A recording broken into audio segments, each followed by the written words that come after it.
Today is another town versus town head-to-head battle between the town of Camino and the little towns of Coloma and Lotus, which are essentially one place, and we'll get to that a little bit later. Now, maybe you've never heard of any of these places. These are some of Northern California's best kept secrets. Little hidden gem mountain towns that might just be the perfect place for your family. Now, I'm going to compare these two places in a head-to-head battle across 8 critical criteria, so by the end of the video, you'll know which town is best for your family. So let's get stuck right into it. Criteria number 1 when comparing these areas is community vibe or feel. And in this regard, the two areas are very different.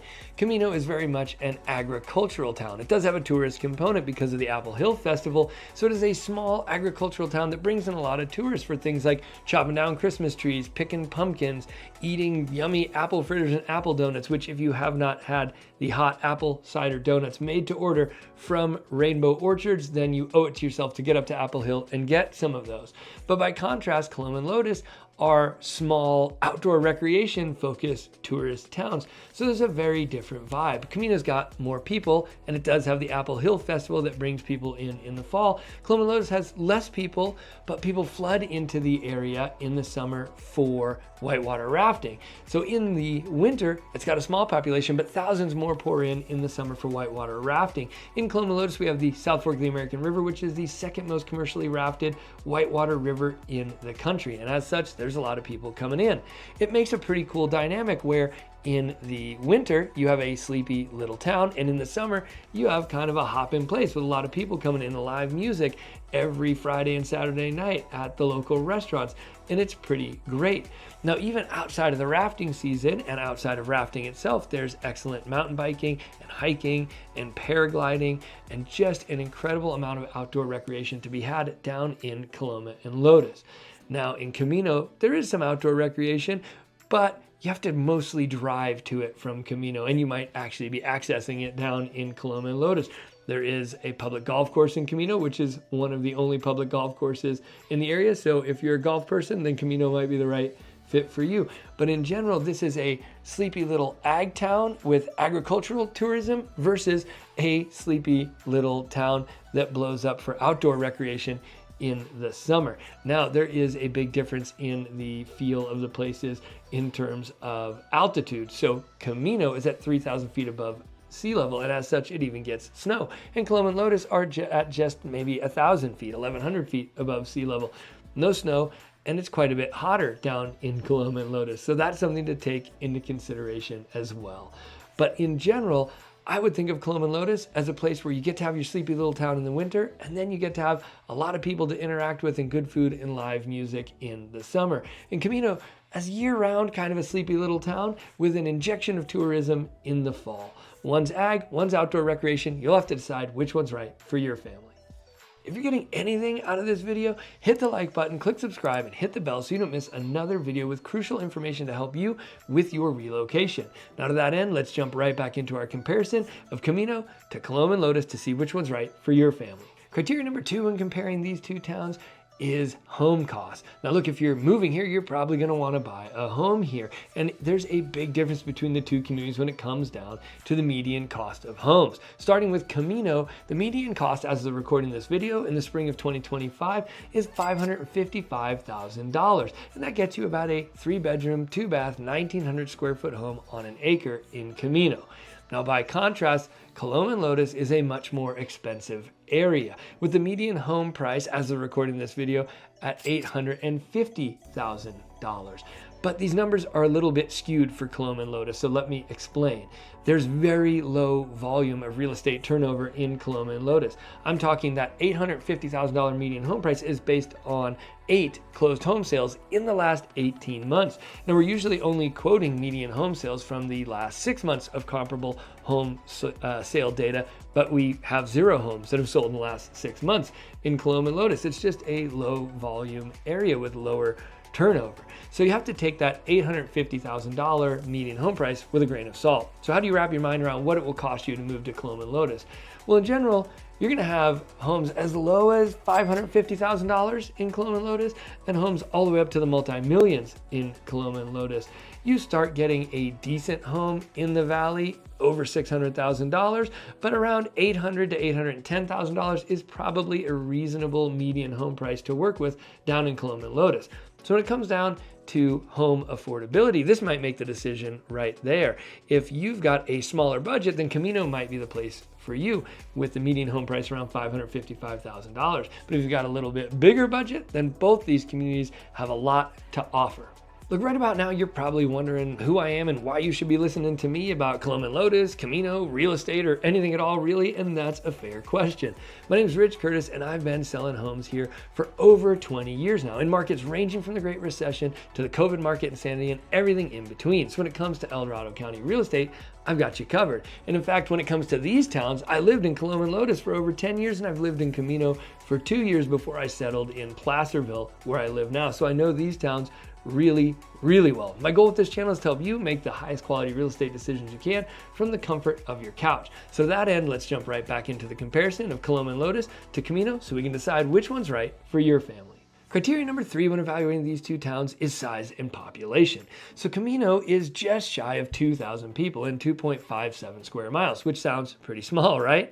But Coloma and Lotus is even smaller. Between the two towns, they have just 1,000 year-round residents. Now that's up from the 400 to 600 year-round residents in the 10-year period that I lived down there. To put this into perspective for you, the town of Coloma is mostly just the state park, and everything else down there is Lotus. Now those 1,000 year-round residents then grow in the summertime by hundreds and hundreds of people who come in to work in the rafting community. And these people are going to live there between May and September. And that's going to be things like whitewater raft guides, drivers to drive the buses and the vans, kitchen staff people to prepare the meals, these sorts of things, maybe even extra people to work in the local restaurants during that time because the traffic in the restaurants explodes. For the summer, this is going to be photographers, whitewater photographers, to take pictures of the tourists coming down the river. So the year-round residents might be 1,000, but the summer residents balloon by several hundred, and then the weekend residents go up by thousands for the tourists coming in to run the river. So it is a very variable and transient population down in Lotus, which makes it really neat. You have your sleepy little town in the summer, and then it explodes in the summer to having a bunch of interesting people around and live music and cool things to do. Camino is going to be pretty stable at those 2,000 year-round residents, and then the daily in and out traffic from Apple Hill, maybe some weekend people staying over in Airbnbs. So if you want a more stable year-round population, then Camino might be your jam. If you really like the idea of having a tiny town to yourself in the winter and then a lot going on in the summer, then Coloma and Lotus might be your jam. Criteria number 4 when evaluating these two communities comes down to schools. Now in this regard, the two communities are pretty similar, where they essentially have just one option for each grade level and no high school. So in Camino, there is one school, Camino School K through 8, and that's it. On that school campus, there is actually a small science charter school, but it's all on the same campus, and it's the school district as well. One campus, no school choice. That's it. You get what you get. It is a great school, great teachers, but there's no options. For Coloma and Lotus, there technically are actually no schools within the Coloma and Lotus zip codes, but just over the line into Placerville, there is one elementary school, Sutter's Mill, and one middle school, Gold Trail. Again, both great schools with excellent teachers, but that's it. You have no choices, no options. So if having a lot of varied school options is important to you and your family, then maybe neither of these communities is the best for you. Neither community will have a high school, so both of them will have to go up to Placerville for high school. Some of the Coloma and Lotus kids might go down to Shingle Springs to Ponderosa for high school, but that's it. You're going out of town for high school. Now, when it comes to more schools of choice, if you're a Montessori family, if you're a Waldorf family, or any other kind of school of choice or educational model, you're probably going to Placerville, but most likely even further, Shingle Springs, Cameron Park, El Dorado Hills, to get those kind of options for your family, so you are going to be driving out of town. Those options are available to you, but not within the towns of Camino or Coloma and Lotus. So again, very similar in that regard when it comes to schooling. Now, for homeschoolers, we do have a pretty robust homeschool support network up here, and you're probably going to find great pods for socialization and support for homeschooling in either of these communities. So the homeschool families, this is probably a wash as well. When it comes down to education in schools, it really is going to come down to, are you okay with just the one public school option, or do you want more choice? And if you want more choice for this category, then I think both of these towns would be off your list. Criteria number 5 when comparing Coloma and Lotus to Camino is going to be fire insurance. Now look, this is an issue for our whole area, the whole western slope of the Sierras, the whole state of California. If you're in the Oakland Hills, you're dealing with high fire insurance costs. If you're down in the LA area, you're dealing with high fire insurance costs. The recording of this video is just a few months out from the devastating fires in LA. So everyone down there is dealing with this same issue. Some areas it's a little worse than others. When it comes to fire insurance, Coloma and Lotus and Camino are going to be about the same in terms of insurance costs. And so both of them are going to be an equal choice in that regard, but let me explain what that landscape looks like, because it's important for you to know moving to this area for any of our towns. And that is that in both of these places, you are most likely to be on the California Fair Plan rather than in the traditional insurance landscape. The California Fair Plan, of course, only covers you for your fire insurance, and the rest of your insurance needs come from a separate DIC policy. Both those policies together, you can expect a bare minimum in either of these communities of around $6,000 a year for premiums. Now, 9 to 10 is probably around the median for premiums for the area. And if you're buying an expensive home, a home over $1 million, home on a lot of acreage, or in a really high fire severity area, then seeing premiums of $20,000 and $25,000 annually is not unheard of. So why is this important? Well, it increases your cost of ownership. So if you're buying a home with a loan, then you're probably going to have a lender or servicer who's going to pay your taxes and insurance for you via an impound account, which means as the cost of your fire insurance goes up, the cost of your monthly mortgage payment essentially goes up. When you're using one of those little online loan payment calculators, it's calculating out usually a PITI payment. PITI is real estate jargon for principal, interest, taxes, and insurance. So when your insurance goes up, so does your mortgage payment. If you're looking at those calculators, most of them are probably putting in a really low figure, like $150, $200 a month for your home insurance. And that's just not going to cut it up here in the foothills. So make sure you're adjusting that to a more appropriate number based on those annual premiums that I told you. And if you're having trouble with that, feel free to reach out to me via the contact information on your screen or in the description down below, and I can help you work through that so you get an accurate payment when you're using those online mortgage calculators. Otherwise, when you actually call and talk to my lender and find out what your payment will really be on a house up here in the foothills, you're going to get a little bit of sticker shock. So make sure you're using an appropriate insurance amount when you're using those calculators. But either way you slice it, fire insurance is a big deal in the state of California, is a big deal here on the western slope of the Sierras in Dorado County. Neither one of these communities is going to be better or worse than the other, but both of them are going to have high cost of fire insurance for you. Look, if at the end of this video you still aren't sure if Coloma and Lotus are right for you, if Camino is right for you, or you're just still trying to figure out where you might want to live in Dorado County, feel free to reach out to me via the contact information on your screen or in the description down below. Like I said, I've been selling homes here for over 20 years now, and I've helped hundreds of families just like yours decide where to land in Dorado County, and I'm always happy to help. And as a bonus, the two communities we're talking about in today's video, I've lived in both of them. I lived in Coloma and Lotus for over 10 years. I lived in Camino for about 2 years before settling in Placerville for the long haul. So I know these communities really, really well. Feel free to reach out. Criteria number 6 when comparing these two communities is lifestyle. And here there is a pretty big difference. Like I discussed before, Camino is a small ag town with Apple Hill right there.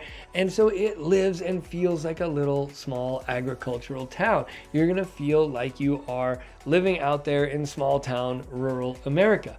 Now, Coloma and Lotus are small towns, but because of the influx of tourists and people during the rafting season and the people who come in and live there for summers only, it has just a little bit different vibe, especially in the summertime.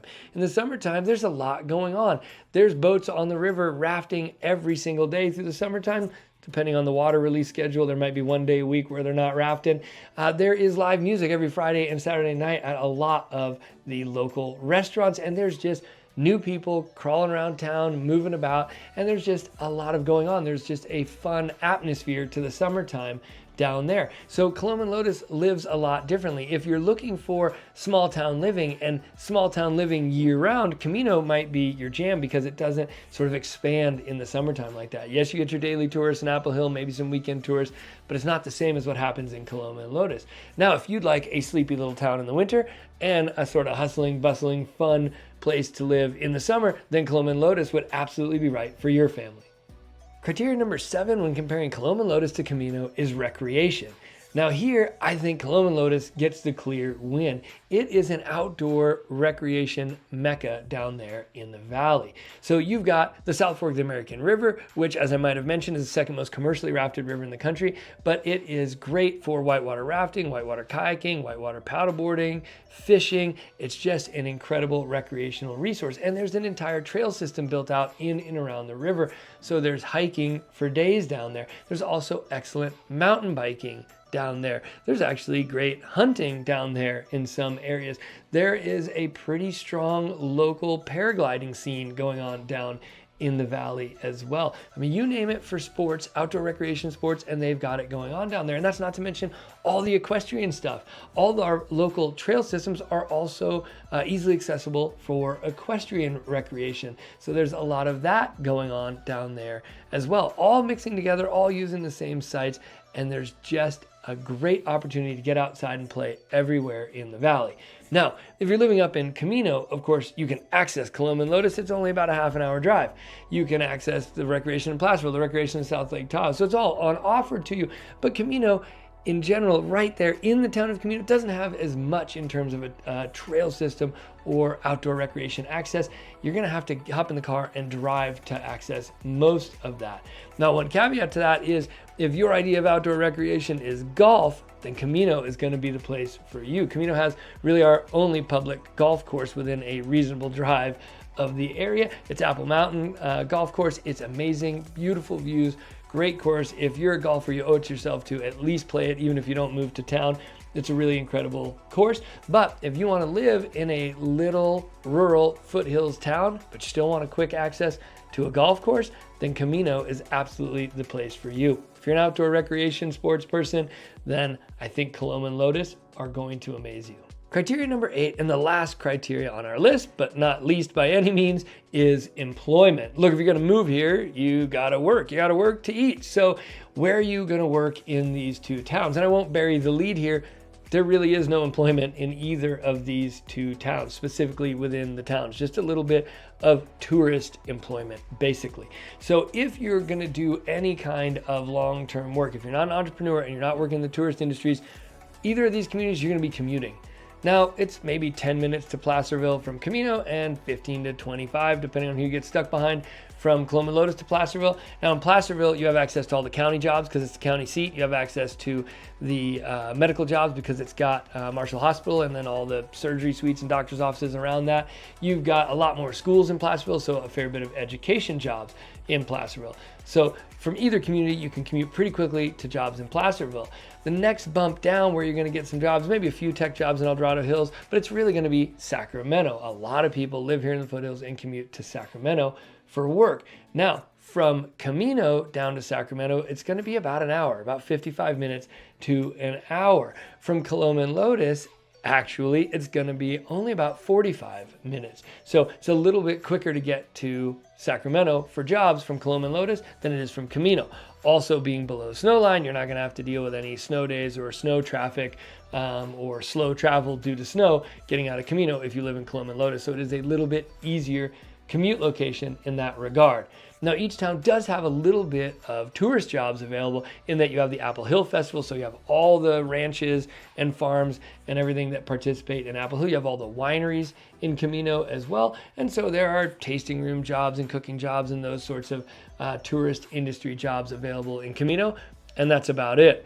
In Coloma and Lotus, you've really got the couple of local restaurants and the rafting jobs in the summer for employment down there, and that's about it. So most people are gonna end up commuting somewhere for work if they're not an entrepreneur. Now, to my entrepreneurs out there, this is an excellent place to live as an entrepreneur. One, it is gorgeous, it's beautiful, there's outdoor recreation everywhere, so during your off time, it is just a wonderful place to live. If you're gonna be an entrepreneur and you can live anywhere, why live smack in the middle of the city? Why not live in this beautiful place? Secondly, there is a huge entrepreneurial community here from everyday entrepreneurs like myself, realtors and plumbers and people who own their own auto shop, that sort of thing, but also tech entrepreneurs, website designers, people who work in the film industry. This is something a lot of people don't know about Dorado County. We are frequently used as a filming location for the film industry. And as such, we have some creatives here who work from home, are entrepreneurs, and do things like, sound engineering, editing, color grading. Some just cameramen live here. We have people who've worked on Emmy award-winning shows who live here in the foothills and work from home remotely as entrepreneurs. And it's a great place to do that. There's a lot of support, a lot of people to network with. So don't be afraid of moving here, even if you don't have a traditional job. It's a great place for that. But for those of you working traditional jobs, you're probably going to have some windshield and some commute time to get to where you need to be for your industry. All right, that wraps up our comparison of the little towns of Coloma and Lotus to the little town of Camino. And I hope this has helped you decide which one of these places might be right for your family. Maybe one of these is your future home. But if not, we've got some other great towns for you to explore here in the foothills. So if you want to take a deeper dive into Coloma and Lotus, you can click here for my pros and cons of living in Coloma and Lotus. And if you want to take a deeper dive into Camino, you can click here for my pros and cons of living in Camino. And if you'd like to see other foothills towns pitted in a head-to-head battle like this one, so you can see if maybe there's a better fit for your family here, you can click this playlist right here for my town versus town videos. Either way, thanks for watching, thanks for making it to the end with me, and I'll see you on the next one.